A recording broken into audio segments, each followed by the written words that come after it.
दोस्तों, एक बार की बात है, सऊदी अरब में बुखारी नामक एक विद्वान रहते थे। अब वह अपनी ईमानदारी के लिए बहुत मशहूर थे। अब एक बार की बात है, वह समुद्री जहाज से एक लंबी यात्रा पर निकले। उन्होंने सफर में खर्च करने के लिए 1000 दिनार रख लिए थे। अब यात्रा के दौरान बुखारी की पहचान दूसरे यात्रियों से हुई। बुखारी उन सबको ज्ञान की बातें बताते गए। अब एक यात्री से उनकी नजदीकियां कुछ ज्यादा ही बढ़ गईं।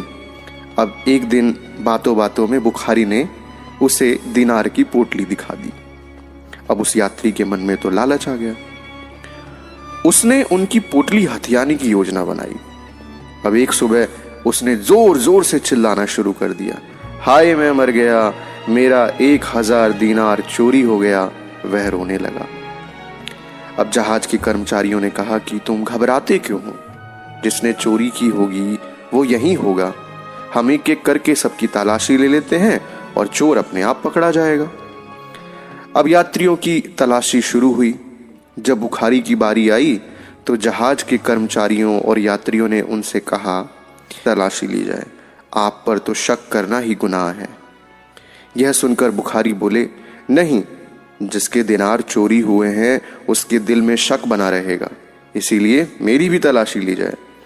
अब बुखारी की तलाशी ली गई, उनके पास से कुछ नहीं मिला। अब 2 दिन बीत गए।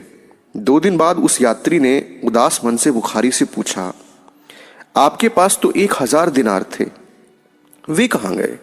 बुखारी ने मुस्कुरा कर कहा, उन्हें मैंने समुद्र में फेंक दिया। तुम जानना चाहते हो क्यों? क्योंकि मैंने जीवन में 2 ही दौलत कमाई थी, एक ईमानदारी और दूसरा लोगों का विश्वास। अगर मेरे पास से दिनार बरामद होते और मैं लोगों से कहता कि ये मेरे हैं तो लोग यकीन भी कर लेते, लेकिन फिर भी मेरी ईमानदारी और सच्चाई पर लोगों का शक बना रहता।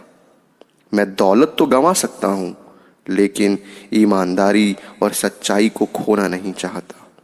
उस यात्री ने बुखारी से माफी मांगी। तो दोस्तों, ईमानदारी का क्या महत्व होता है हमें इस कहानी से पता चलता है। अगर आपको यह कहानी अच्छी लगी तो प्लीज कहानियों का ढाबा चैनल को सब्सक्राइब कीजिएगा, वीडियो को लाइक कीजिएगा। हम आपके लिए ऐसी ही शानदार कहानियां